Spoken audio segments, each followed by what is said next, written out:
So I'm going to show you how we can create scalloped edge signs, plaques and shapes really easily within Affinity. Now whether you want the scallop just on the outside and a square on the inside, or the scallop just on the inside and a flat on the outside, or scalloped edges both on the inside and outside, the choice is yours. So the first thing we need to do is open up a new Affinity document, and if we head over to the Shapes panel, we can click on that and we want to choose the rectangle, and then click and drag to make a shape. And then in the transform panel, if you don't have that open, you can look in Windows, and under vector we have a few options here, and under general you'll find transform here. I tend to have layers, appearance, stroke and transform open. So down here with this unchecked so it's not linked, I'm going to type 200 for the width and 100 for the height and press enter. And then I'm just going to go over and go back to the move tool or press V. And to make sure this is in the center of the document, we go to align and align center and align center again. So we've just got this rectangle shape, and under the appearance panel, if we go to stroke and click on 1 until we get this dialog open, at the moment we have a solid line, as you can see here. By moving this slider, it just makes it wider. So I'm going to move this up to about 20. And next to it, we have a dashed line option. And if we click on that, you can now see we have dashed lines. I'm just going to zoom in a touch. So with these dashed lines, the options are down here, mainly with these two. The first one is how long the dashed lines are going to be. So for type 5, we get really long dashed lines. And this is the spacing. So if we reduce the spacing to 1, they're very close. Or we can go to 5 and it spreads them out further. But for this, I'm going to go back to 1 and 1. So they are very close together. I'm going to leave that at 2 actually. So now you can see the dashed lines. So with these options up here, we've got a cap choice. And at the moment it's on square cap, we can choose butt cap or rounded cap. And now we get these nice rounded edged dashed lines. And it's actually making some really nice hearts in the corner. But if we go back here, and then we can choose the alignment options. So align to center of the stroke leaves the dashed line in the center. And then we can go inside or outside. But for this, for now, I'm just going to leave it in the center. And if we scroll down, and we basically want no space for the dashed lines. So I'm going to type 0 here, and that gives us circles going all the way around the outside. Now, under the join options, we have mitre, then we have bevel, and then we have round. So I'm going to leave it on round, and as you can see, we have these round dots all the way around the shape. Now, if we reduce this spacing, if I go to 1, then they're very close together, but they're not actually overlapping. So if we reduce this to under 1, say 0.9, and click enter, now you can see that we do have this overlapping shape, which is perfect to create a scalloped edge. And if we zoom up the width, you can actually see that some parts are overlapping and some parts aren't.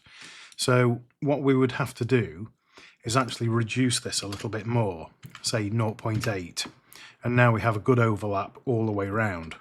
So depending on what size of stroke width you have, depends on what size spacing you need down here. But for this, I'm going to go back to 20, or actually I'm going to move that to 25, and leave this at 0.8. And we do have a scalloped edge plaque, but it's not finalized because it's still just a stroke. And if I was to go back to a solid line, you could see that's what we have. So to finish this off, we just need to right click on it and go down to expand stroke. And that creates new lines on the inside and outside. If I go to stroke now and make sure we're on the solid line, and leave this at 1, and then double click on fill and choose 0, you can see what we have. Now we can then select it, right click and go to geometry, separate curves, and we can get rid of this inside edge, leaving us with a solid plaque. Now I'm just going to turn the eyeball off for this, and this works for any shape. So if I was to select the star tool, click and hold shift, it will remember what tool we used before and use the exact same settings. So in this case, a stroke of 25 and the spacing of 0.8.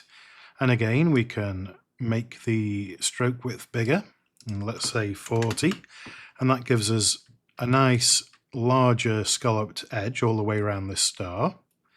And we can actually bump up the spacing if you wanted it to be more defined, or I think 0.8 looked better, just like this. And what we could do this time was, if we went to the stroke and chose to align to outside, we can just have the scallop on the outside. And we can again go back to playing with the size and the spacing. So let's try 1, and that gives us a bigger scallop, or we could go up even higher. Let's try 1.4, and this time we've got a very large scallop all the way around this star. Now I think that would look okay if it was a solid shape, but I'm not too sure about this inside straight line. It's a bit too close to this. But let's say we wanted a scallop on the inside as well. Now we could try and use the align stroke to center, but we would have to alter all the settings. So what I'm going to do this time is, on the layers panel, I'm going to right click on the star and duplicate this. And they're both exactly the same. So I'll leave the top one as the outside, and the bottom one I'm going to alter the inside. So if we go to Appearance and then to Stroke, and this time choose Align Stroke to Inside, we can now alter just the inside of the scallop.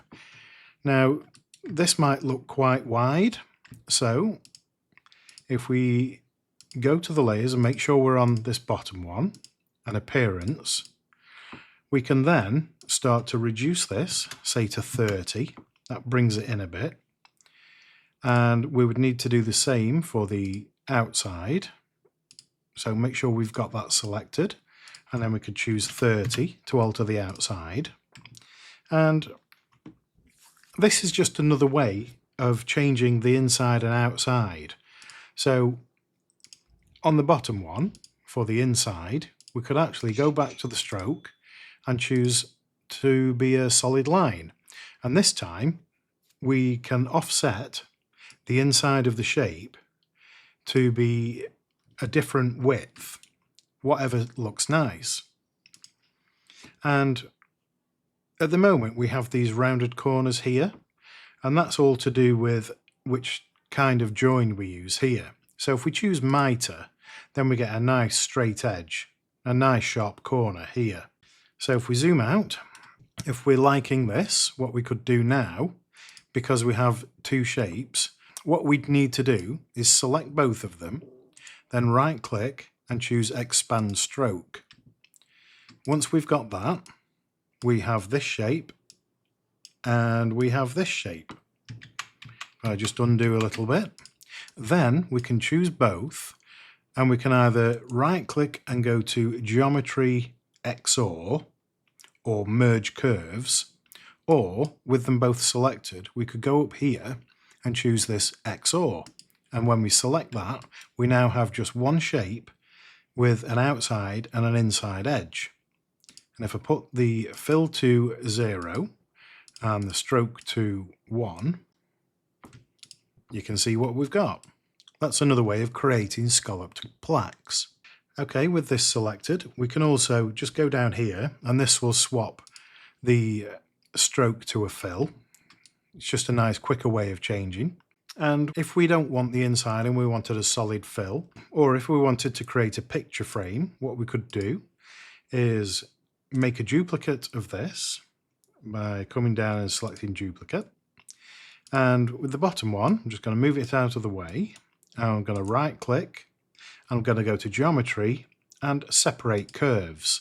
This gives us two new lines here. So with them both selected, I'm going to flip over. So we're just using the stroke.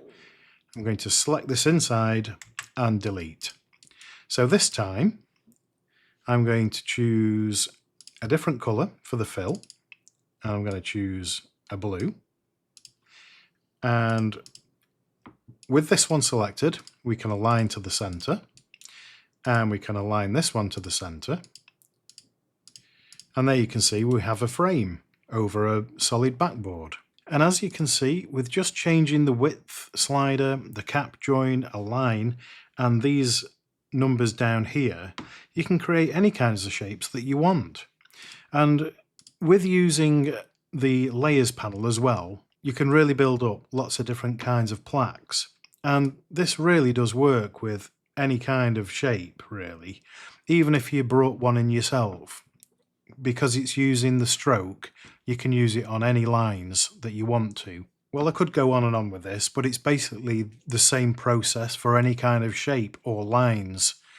And I hope you found this video helpful. Please like and subscribe. Check me out on Patreon if you want some early release videos, or even if you want to suggest some videos yourself, because that's where I'll be releasing them first, before they go on YouTube. Thanks very much for watching, and I'll catch you in the next one.